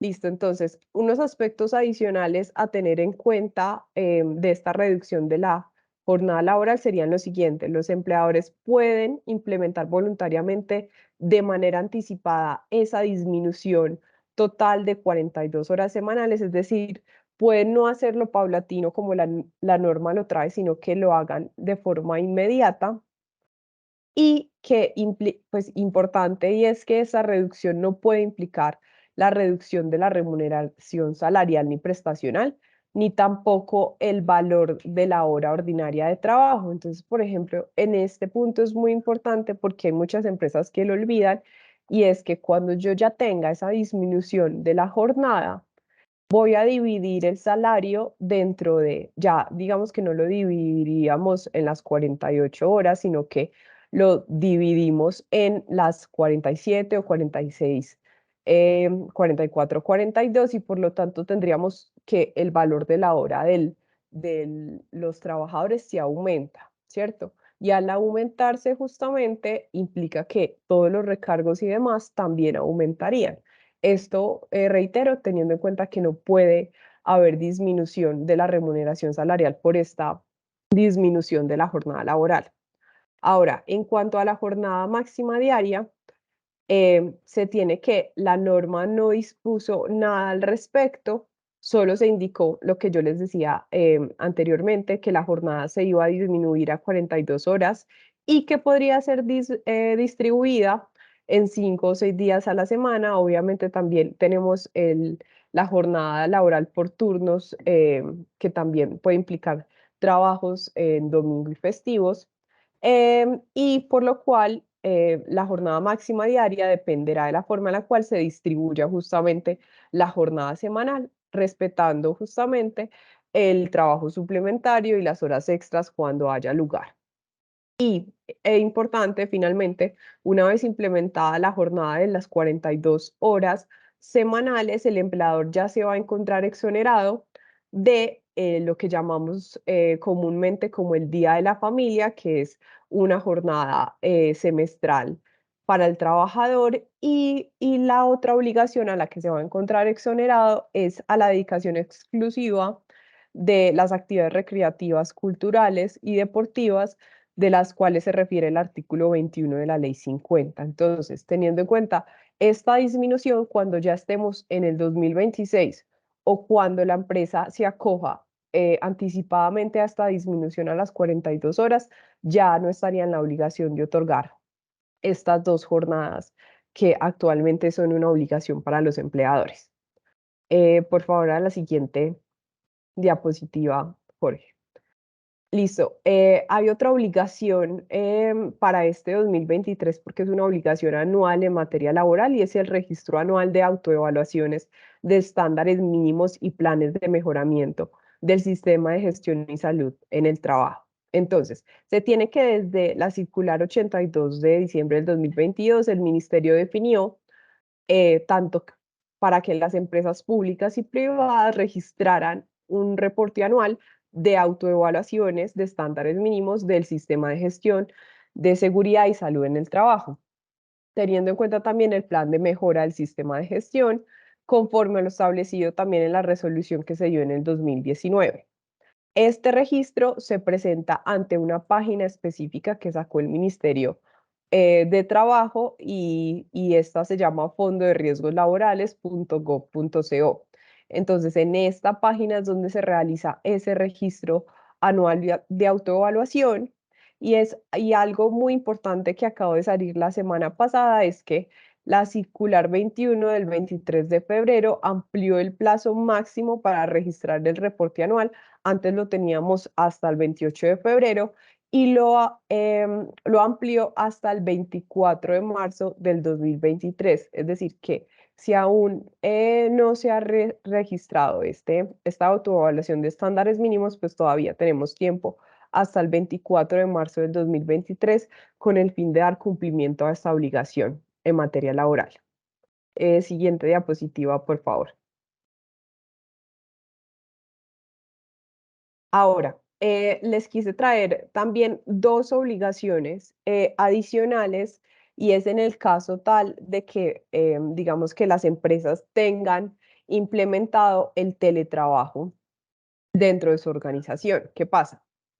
La ley 2191 del 2022, luego de, digamos que de toda la era de pandemia o los años de pandemia que hubo, sacó una regulación respecto a la obligatoriedad de las empresas y al derecho que tenían todos los trabajadores a la desconexión laboral.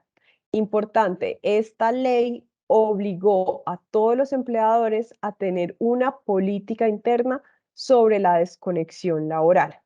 Entonces, en esta política lo que se dijo es que tenía que definir la forma en cómo se iba a garantizar y ejercer el derecho a la desconexión laboral, así como los mecanismos y procedimientos para la atención de quejas cuando justamente se considere vulnerado este derecho, que da justamente en su vulneración al lugar a acoso laboral. Entonces, es importante, si hay empresas que aún no tienen esta política de desconexión laboral, es importante que sepan que desde el año 2022 es una obligación de las empresas tenerla. Ahora, tenemos también que para aquellos empleadores que tengan implementado el teletrabajo dentro de su organización, tienen que cumplir unos requisitos que trae la norma y los principales serían, primero, la política de teletrabajo y segundo, el registro de los teletrabajadores ante el Ministerio de Trabajo. Importante porque esto es una obligación que no muchas empresas lo traen, ¿cierto? Y que no muchas empresas la conocen. Si yo dentro de mi organización tengo la figura, reitero, para esto es muy importante saber la diferencia entre cuando mi organización está frente al teletrabajo, cuando mi organización está frente al trabajo en casa y cuando mi organización estaría frente al trabajo remoto. Entonces, si hacemos como toda la evaluación de la empresa y nos damos cuenta que estamos frente al teletrabajo, tenemos que cumplir con tener la política y tenemos que cumplir con tener el registro ante el Ministerio de Trabajo de todos los teletrabajadores de la organización. Entonces, nosotros, por ejemplo, lo que recomendamos justamente es tener una política que me regule las tres figuras de trabajo a distancia que hay en Colombia, que como les decía, está el teletrabajo, el trabajo en casa y el trabajo remoto. Entonces, em, la política, ¿por qué es obligación? Porque justamente desde el 2022 lo que se dijo fue ya no tiene que tener eso regulado dentro del reglamento interno de trabajo como un capítulo aparte, sino que tiene que tener una política que usted también pueda modificar y adicionar cuando pues haya alguna modificación a esta figura. El trabajo en casa, por ejemplo, se dio desde el 2021 y su implementación, digamos que tenía que contar con que el empleador tuviera un procedimiento para garantizar y proteger el derecho a los trabajadores de solicitar justamente el trabajo en casa. Eh, e importante también, por eso les decía, la diferencia entre el trabajo en casa y el teletrabajo, porque el trabajo en casa también puede provenir de una solicitud que realice el trabajador y por lo tanto sería muy bueno también regularlo mediante una política. Y finalmente el trabajo remoto, que si bien la norma no estableció la necesidad de contar con una política interna, en este caso es recomendable fijar las directrices dentro de la organización para facilitar justamente el acceso a esta modalidad cuando tengamos trabajadores bajo esta modalidad. Entonces, como les decía, la norma solo me obliga a tener una política y a registrar los teletrabajadores cuando estamos frente a el teletrabajo, pero lo que no me obliga es tener una política de trabajo en casa y trabajo remoto, pero aquí en Mazars nuestra recomendación es que se adicione como tal una política completa de las modalidades de trabajo a distancia con el fin de que quede claro dentro de la organización cuándo estamos frente a cada modalidad y cuál sería el procedimiento tanto para la empresa como para el trabajador para regular y entrar, digamos, a estos diferentes modalidades. Siguiente diapositiva, por favor. Listo. Entonces, como les decía, las anteriores sí son obligaciones como tal en materia laboral para el año 2023. Y adicionalmente les quisimos traer como algo específico sobre lo que hemos leído sobre la reforma laboral. Entonces, como saben, desde el 24 de octubre del año pasado, cuando el ministerio quedó en cabeza de la ministra Gloria Inés Ramírez, se instaló una subcomisión de reforma laboral para analizar todas las propuestas de los gremios, de las centrales obreras y del gobierno de cara a la construcción de una nueva reforma laboral. ¿Qué significa esta nueva reforma laboral? La modificación de algunos artículos del Código Sustantivo del Trabajo. Entonces, mucho se venía hablando el año pasado de esto y el pasado justamente 27 de febrero, es decir, esta semana, se conoció un borrador del proyecto de reforma. En esto quiero hacer énfasis y es que no está como tal, digamos que presentado ante el Congreso la reforma o el proyecto de reforma como tal, sino que se presentó, o sea, se publicó lo que es el borrador para, digamos que para un diálogo tripartita que lo llama el gobierno. em, y por lo tanto, entonces reitero, no es que se haya presentado como tal la reforma o el proyecto, sino que se publicó un borrador. Entonces, ¿qué podemos, pues digamos que inicialmente decir de este borrador que presentó el gobierno? Se habla general sobre unos principios laborales y constitucionales que ya, digamos que se venía hablando jurisprudencialmente también dentro de sentencias de la Corte Suprema de Justicia Sala Laboral. Se habla sobre todo lo relacionado con el control de contratos de prestación de servicios y sobre la figura de prestación de servicios. Entonces, por ejemplo, muchas noticias han salido de que no, es que ya no se va a poder hacer contratos de prestación de servicios, esa figura ya se va a eliminar. Entonces, digamos que inicialmente lo que dice este borrador sobre los contratos de prestación de servicios es que no se podrán realizar cuando sea un trabajo subordinado, algo que ya era claro, digamos que en temas jurisprudenciales, y es que cuando hay un trabajo subordinado es un contrato laboral. Entonces, no es que se vaya a eliminar la figura, o digamos que el borrador lo que hace no es eliminar la figura del contrato de prestación de servicios, sino que reitera ya una jurisprudencia que venía con la Corte Suprema, y es cuando hay trabajo subordinado, no estamos frente a una regulación de carácter civil o comercial bajo un contrato de prestación de servicios, sino que estaríamos frente a un contrato laboral. Importante es que esta iniciativa se dio justamente por los contratos de prestación de servicios estatales, o digamos que se tenían los contratistas con el Estado, que es digamos que el mayor porcentaje de, digamos que de vulneración del derecho de los verdaderos trabajadores a tener un contrato laboral con el Estado.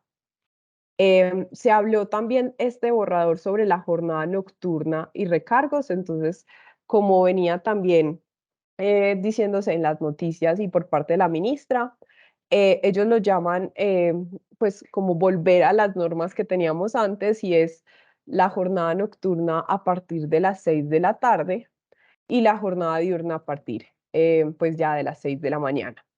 También se habló de volver los recargos a como eran antes, no del 75%, sino del 100%. Reitero, esto es un borrador. Se habló también del tema de la estabilidad laboral en los contratos.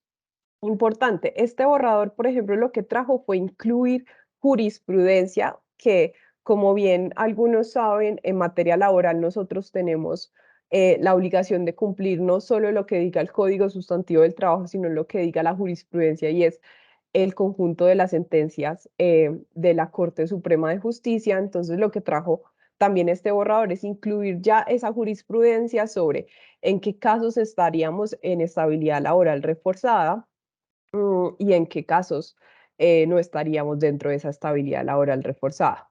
trajo también consigo el trabajo en plataformas digitales, digamos que todo el tema de regulación de pues del trabajo, no de la prestación de servicios cuando estamos frente a plataformas digitales. Esto es un capítulo incluso aparte porque es una adición que se va a hacer en el Código Sustantivo del Trabajo, teniendo en cuenta que no se regulaba lo referente a las plataformas digitales. Se está hablando también de la modificación de las modalidades de contratos, digamos que del alcance que tendría entonces los contratos a término fijo, los contratos a término indefinido. Por ejemplo, el borrador que se presentó dice que la figura de los contratos a término fijo ya no se va a poder realizar por términos mayores a un año y que en caso tal que se realice pasaría a ser un contrato a término indefinido. ¿Qué quiere? Digamos que, ¿cuál es el fondo de lo que quiere el gobierno en este caso? Y es que las empresas, cuando tienen cargos con vocación de permanencia dentro de su organización, no tendrían por qué, en principio, contratar a través de contratos a término fijo y por lo tanto, pues dicen, si usted tiene un cargo con vocación de permanencia, no tendría por qué contratarlo anualmente fijo, sino que contrátelo de una vez a término indefinido. Digamos que esto es un tema ya de cómo se mira comercialmente o dentro de la organización, pero en principio el borrador lo que dice es, los contratos a término fijo no podrán ser superiores a un año y si son superiores a un año y tienen vocación de permanencia, estaríamos frente a un contrato a término indefinido. Se habló también del tema de la tercerización. Importante, no es que se elimine la figura de la empresa de servicios temporales, pero sí digamos que se incluye otra vez las pautas y las causales por las cuales se puede contratar por estas empresas de servicios temporales y cuando no estaríamos frente a digamos que esta modalidad de contratación, sino frente a intermediaciones ilegales. Pero es algo que, reitero, la jurisprudencia también ha traído ya en muchas sentencias y es cuando verdaderamente una empresa está validada para contratar o para tercerizar un servicio y cuando está fungiendo las veces como de intermediación laboral ilegal. Bueno, también habla el tema de, como les decía, el tema de subcontratación, que es la tercerización y la unidad de empresa. Y finalmente el tema del trabajo rural, informal, sexual, inmigrante y de derecho colectivo. Entonces, como les decía, para ya dar por terminado, estos son solo como unas ideas básicas que trajo el borrador como tal del proyecto de reforma. Aún no se ha presentado formalmente, aún todavía el gobierno está como en mesas de, de comunicación con los diferentes gremios. Entonces, cuando ya tengamos un proyecto como tal presentado, ya sí podemos entrar a verificar y a entrar más a fondo a hablar pues sobre estas reformas.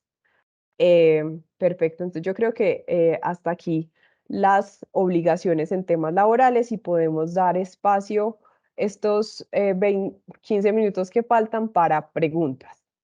La idea es que hagamos, como les va a explicar Juan Pablo, pues algo así como unas 10 preguntas, porque sabemos que hay varias. Y listo, te doy la palabra, Juan Pablo, para que moderes este espacio. Vale, muchas gracias Manuela y muchas gracias a Paula, a Tatiana y Ángela por la explicación de todos estos asuntos corporativos, tributarios y laborales, tan importante para todos aquí presentes en este webinar. Veo algunas manos levantadas, pero también hay varias preguntas que han hecho en el chat. Entonces, primero vamos a abarcar las preguntas que han realizado en el chat y posteriormente vamos a dar la palabra a las dos personas que se las están levantando para que hagan sus respectivas preguntas. Entonces, vamos a empezar con las preguntas corporativas. La primera dice, buenos días. No sé si me perdí, pero ¿se puede realizar la reunión de asamblea de manera virtual? Gracias, Juan Pablo.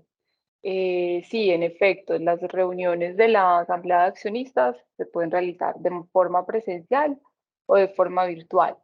De forma virtual es necesario establecer que el representante legal durante el desarrollo de la reunión debe verificar pues inicialmente la identidad de los participantes virtuales para garantizar pues que en efecto sean los accionistas de la compañía o sus apoderados. Y respecto de el desarrollo de la reunión, pues lo que se dice es que también es importante que en la medida en que vayamos desarrollando la reunión, se verifique que el quórum pues continúa siendo el que se dio al inicio de la misma y que no hemos pues dejado de tener el quórum o las mayorías pues eventuales para tomar las decisiones. Esto con base pues en el decreto 398, en la ley 222 artículo 19 y pues en el decreto ley 019-2012. Adicionalmente, al finalizar la reunión deben tener en cuenta que el acta tiene que ser suscrita por el representante legal. Eso sería para decir, no sé, Tatiana, si tienes algo para agregar en ese tema. No, eso sería todo como la generalidad de este tipo de asambleas. Como lo mencionaba, las se encuentran también en la ley 222 en el artículo 19. Así es. Vale, muchas gracias. Adelante, Juan Pablo. Otra pregunta es, ¿las sociedades que reportan a las supersociedades también tienen que hacer el depósito de los estados financieros en la Cámara de Comercio? Son obligaciones independientes, es decir, no importa que yo sea una sociedad vigilada por la Superintendencia de Sociedades y que tenga que presentar mi informe a la Superintendencia en las fechas en que la Superintendencia haya establecido, yo además tendré que cumplir con la obligación ante la Cámara de Comercio. Entonces, sí se tiene que cumplir con esas obligaciones. Vale, y también es una pregunta relacionada con el tema de los estados financieros que dice, ¿la superintendencia no es la que define las fechas de reporte de los estados financieros de acuerdo al NIT? A ti entiendo que para los informes que hay que presentar se Sí. definen. Quienes Sí, tienen que hacer la presentación de estados financieros ante la superintendencia, sí están sujetos a un calendario que también ya ha sido publicado por la superintendencia, y digamos que de manera individual, en el momento en que la superintendencia identifica que tú tienes que reportar, también digamos que tiene una herramienta a través de su página donde se puede validar cuál es la fecha que correspondería, pero siempre que yo como compañía tenga la obligación de reportar ante la superintendencia. Esta obligación, pues digamos, es netamente asociada con el reporte de estados financieros a superintendencia. El depósito de estados financieros ante Cámara de Comercio, para efectos de publicidad, digamos que tiene una fecha diferente, una fecha que está regulada por la ley, y esta fecha es un mes después de que estos estados financieros han sido debidamente aprobados por la Junta de Socios o por la Asamblea. Vale, listo. y hay una última pregunta para los temas societarios que dice, si la empresa tiene página web, pero esta no se encuentra registrada en la Cámara de Comercio, ¿corre algún riesgo la empresa por una sanción o algún tema similar? Pues realmente no existe una sanción plenamente definida por el no registro, pero le aplicarían las sanciones generales de la superintendencia, que serían hasta 200 salarios mínimos. Entonces, sí es una sanción cuantiosa, pero pues esa sanción se gradúa. Vale, No es que muchas le gracias. vayan a imponer los 200 salarios mínimos en la investigación. Digamos que eso tiene unos criterios internos en la superintendencia, entonces eventualmente te pueden decir un salario mínimo o medio o simplemente el 1% pues, de todo el tema. Vale, Pero sí se graduó. Gracias, vale, Juan. muchas gracias.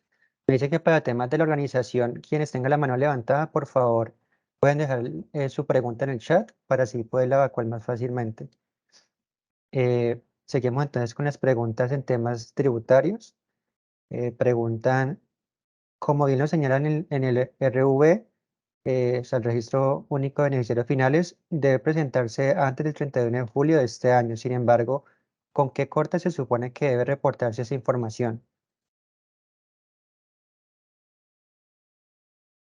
Hola, tienes el micrófono silenciado. Perdón, pensé que había quitado. Vale. Bueno, siempre que haya una actualización del beneficiario final, es decir, que por alguna situación o motivo haya un nuevo beneficiario final o digamos que después de hacer la debida diligencia se seleccionó el representante legal y se cambió el representante legal, o sea, el corte es la es inmediatamente, porque tú tienes que actualizar, una obligación de los contribuyentes también es la actualización del RUT, y como esto es una obligación formal que tiene que ver con las responsabilidades y con las calidades que se especifican en el RUP. Entonces, siempre que haya una actualización en el beneficiario final, se debe actualizar y se debe cambiar. Entonces, y por ejemplo, si una compañía se va a liquidar a esta fecha, la DIAN no me permite liquidar, o sea, no me permite cancelar el RUT si yo no he cumplido, por ejemplo, la inscripción del beneficiario final de la compañía. Entonces, siempre que haya una actualización, se debe hacer pues el registro pertinente. Vale, gracias. Otra pregunta es, en caso de la tasa mínima, ¿qué pasa cuando la empresa no tuvo operaciones en el año que se está declarando o cuando tiene pérdidas? Bueno, esta norma, digamos que la ley establece, y además al aplicar la fórmula de la tasa mínima, digamos que daría cero, pero igual la ley nos establece que cuando hay una utilidad depurada que sea igual o menor a cero, pues no le va a aplicar la tasa mínima de tributación, porque igual por fórmula te va a dar igual cero, entonces digamos que no va a tener incidencia ahí. Listo. Otra pregunta es, en cuanto a las declaraciones de IVA por error en la periodicidad, dice que hasta el 30 de noviembre se pueden hacer las correcciones, pero ¿qué ocurre con los que presentamos ese último cuatrimestre que corresponde a agosto a diciembre?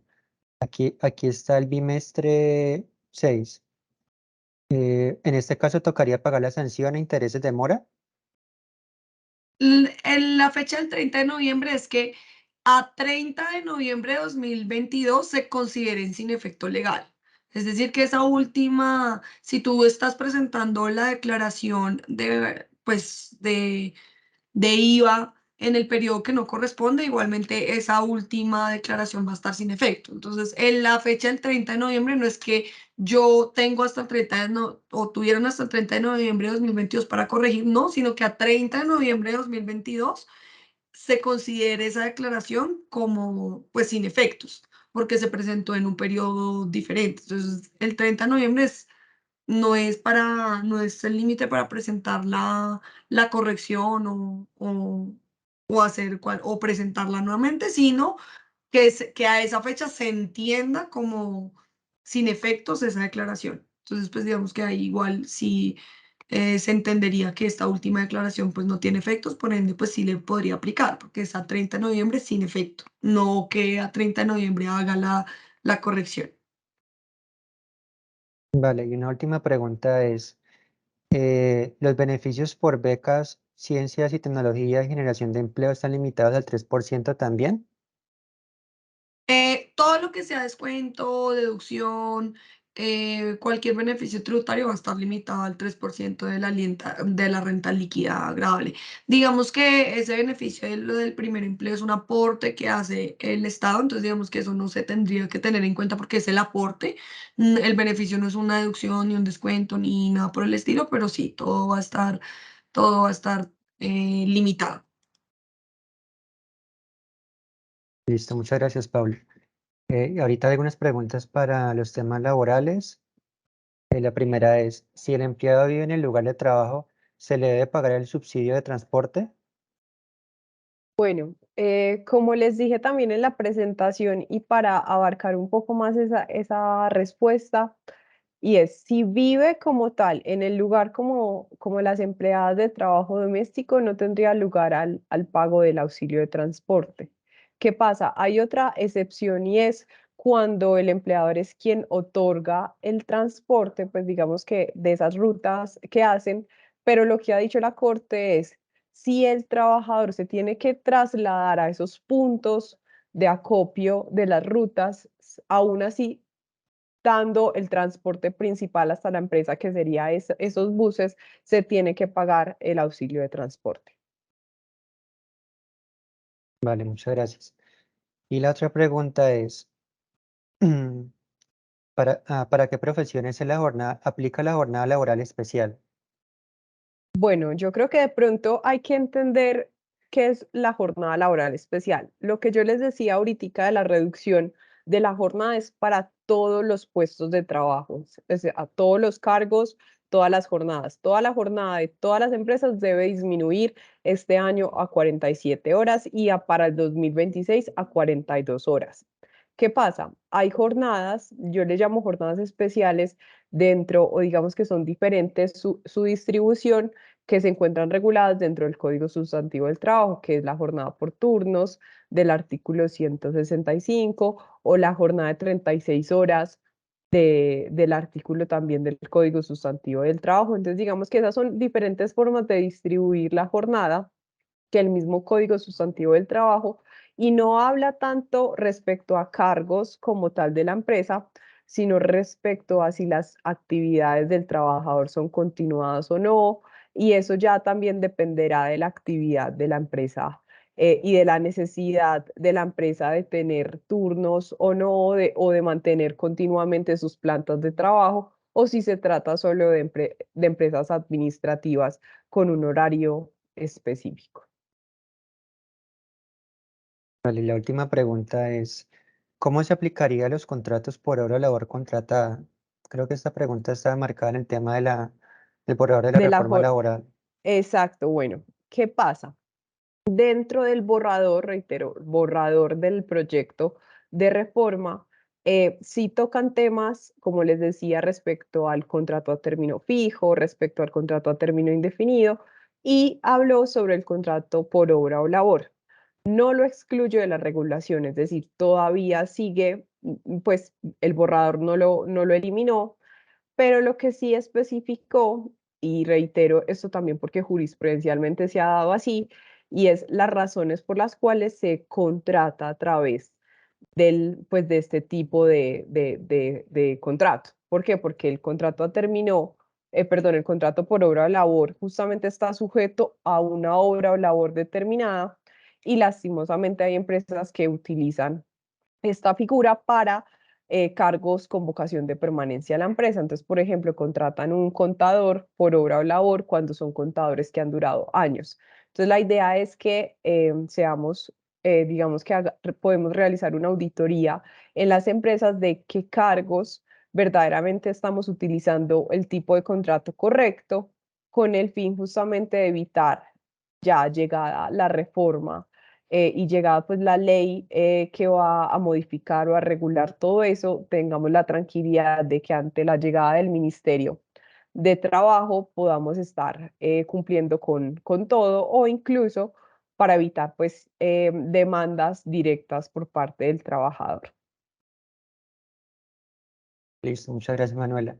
Y aquí últimamente han hecho algunas preguntas, entonces como ya nos estamos quedando sin tiempo, vamos a resolver unas 2 o 3 más y daríamos por terminado el webinar.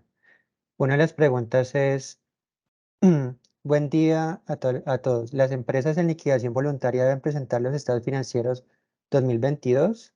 Esto es liquidación en diciembre del 2022. No sé si Ángela o Tatiana quieren Yo participar en creo, esta pregunta. yo creo que ya no nos da tiempo.